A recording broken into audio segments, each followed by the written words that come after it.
बंद नहीं करते। परमेश्वर ऐसे लोगों को मतलब कि जो अधीन रहते हैं, 3 पॉइंट्स दिखा रहा हूं, आप लिख सकते हैं। किनको मिलेगा अनॉइंटिंग? कह रहा है कि जो खुदा की आज्ञा के अधीन रहते हैं। आज अभिषेक आप लेकर जाओगे। आज आपको कहना मैं एक बड़े मस्से को लेकर जाऊंगा, आपको कहना बड़े मस्से को लेकर जाऊंगा। जो खुदा के अधीन रहते हैं, कह रहा है जिनके अंदर खुदा के कामों के लिए जलन होती है। क्या आपके अंदर परमेश्वर के कामों के लिए कोई जलन है? अगर आपके अंदर कोई जलन ही नहीं है परमेश्वर के कामों के लिए, आज दूसरे लोग अपने अपने अपने जगह जगह टेंपल बनाते हैं, लेकिन हमें अंदर जलन नहीं है। मैं कह रहा हूं हमें कुछ जलन होनी चाहिए परमेश्वर के कामों के लिए कि मैं कुछ अच्छा करके दिखाऊंगा परमेश्वर के लिए।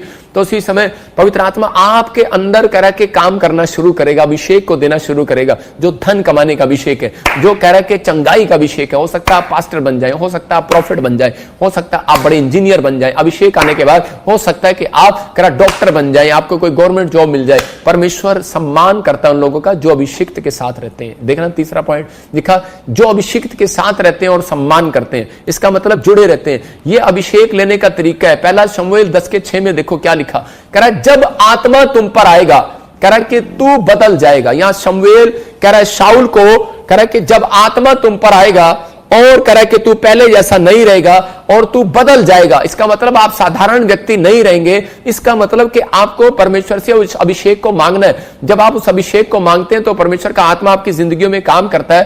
पहला शमूएल 10:6 में लिखा, जब आत्मा तुझ पर आएगा, हाँ, तब तू बदल जाएगा। हाँ, पढ़ेंगे। तब यहोवा का आत्मा तुझ पर बल से उतरेगा और तू उनके साथ होकर नबूवत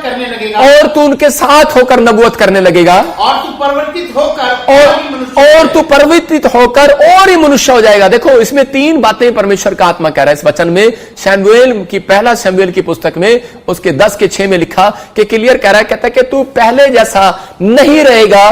कह रहा है कि तेरे पर जब आत्मा उतरेगा बल से, और कह रहा है तू उसके साथ होकर, इसका मतलब किसके साथ? आपको एक अभिषेक व्यक्ति के साथ होकर चलना पड़ेगा। हो सकता है आपके मेरे से ज्यादा प्रेयर करते हो, आप मेरे से ज्यादा बाइबल पढ़ते हो, आप मेरे से ज्यादा दान देते हो आप, लेकिन मेरे ऊपर अभिषेक है। याद रखना, मैं कह रहा हूं कि अभिषेक के साथ आप जुड़कर, आप मेरी बात मानकर आप जब ब्रांचों में बैठे हैं तो ये पवित्र आत्मा की ओर से कर अभिषेक के साथ जुड़कर, अभिषिक्त के साथ जुड़कर कर तुम नबूवत करने लगोगे आज के बाद, तुम भविष्यवाणी करने लगोगे आज के बाद, तुम करा प्रार्थना करोगे, छुटकारे होने लगेंगे। कहता तुम जो मांगोगे मिलेगा। करा कि इसका मतलब कि पहले करा कि आशीष लेने से पहले, अभिषेक लेने से पहले, परमेश्वर से कुछ लेने से पहले करा कि कुछ अपने अंदर सुधार करना पड़ता है। करा कि आत्मा को आपने डिसाइड करना, जब अभिषेक आएगा तो आप साधारण व्यक्ति नहीं रहेंगे। क्या आप चाहते हैं कि आज परमेश्वर का आत्मा आपकी जिंदगियों में काम करे? अपने हाथों को उठाओ और जोर से तारीफ करो यीशु मसीह के नाम में। हाँ, यहां बाइबल बोलती है कि बाइबल बताती करे कि जलन,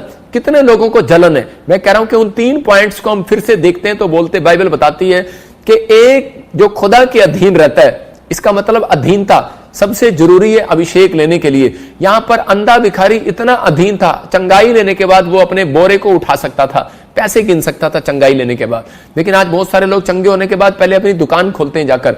लेकिन यहां पर कह रहा कि इसने अपनी दुकान नहीं खोली, इसने जाकर पहले यीशु मसीह के पीछे गया और बोलता है कि मैं अभिषेक की पहचान हो गया, आज के बाद तू जैसा कहेगा मैं वैसा करूंगा, मैं तेरे पीछे हो लूंगा।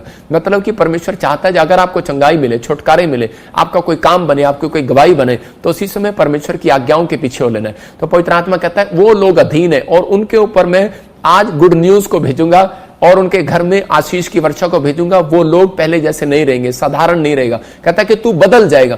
और उसी समय शाऊल जो था भेड़ बकरियां चगाने वाला राजा बन गया। मैं कह रहा हूं जब अभिषेक आया तब वो राजा बन गया, लेकिन उसके